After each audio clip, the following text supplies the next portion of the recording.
Hello, my name is David Schuler. Many people in the New World suffer from witchcraft every year. Our worst case going on now, Salem, New England. And I'm here to get to the bottom of it. There's been a mass hysteria going on. Witchcraft, witch trials, all this stuff in Salem. Over 100 have been accused. 12 have been executed. Now, to my ability, I was able to grab 3 people who have spent their time in Salem during the witch trials. First man we have with us today is Samuel Paris, the Reverend of Salem. So, Reverend Paris, how are you doing today? I'm good. Thanks for asking. So, why don't you tell us what you're doing here in Salem? Well, I'm the Reverend here in Salem. I came here to the New World around 1673 when my father died, looking for work in sugar plantation business in the Caribbean, and then other affairs in Boston.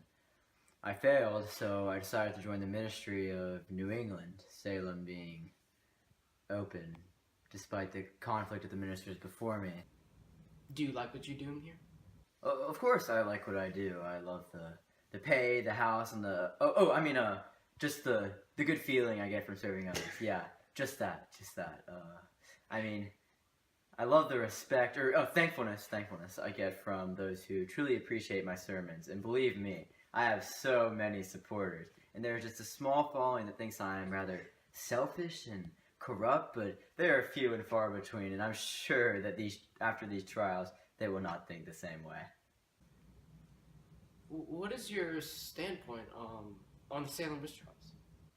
Yes, I've always believed that there was witchcraft in this village since the very beginning. I myself have testified against several of my neighbors whose practices explain their hatefulness and unpopularity, as well as Rebecca Nurse. Those who testify against the accusers are simply put guilty against the Lord and deserve no mercy because they are lying and will hang for this if they don't confess. Have you ever had any personal experience with witchcraft?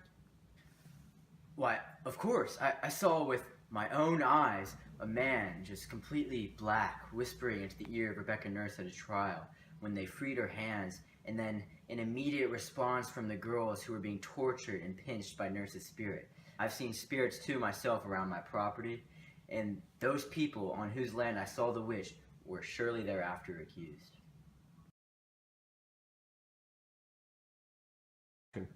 Mr. Paris, how do you feel about the following against you claiming your corruption? I believe that those who are against me are directly marked as against traditional attitudes towards the church. In fact, the majority of those people have been accused, even by me, of witchcraft. I have my supporters unified against anyone that speaks out against me.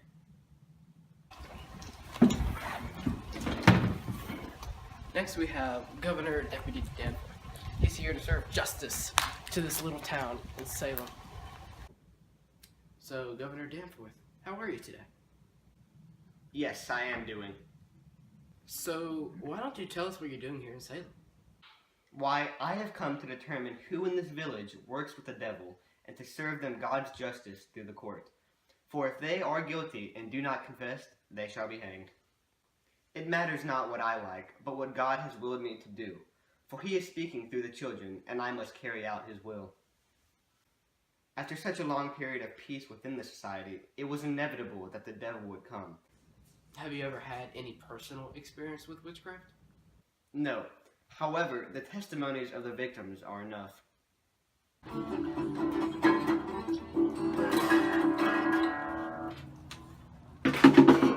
Next we have John Hale, an intelligent reverend from Beverly, who has been called here to help purge the witchcraft town.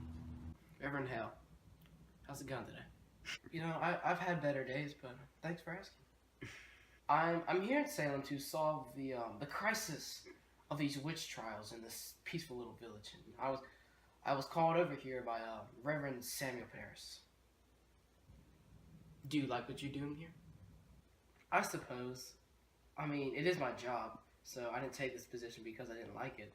Oh, I don't believe it's witchcraft at all. I think it's that scumbag girl Abigail trying to gain power over everybody. As long as she accuses someone, she's practically invincible. So it's just the perfect opportunity to get revenge on someone she doesn't like. I've had some experience.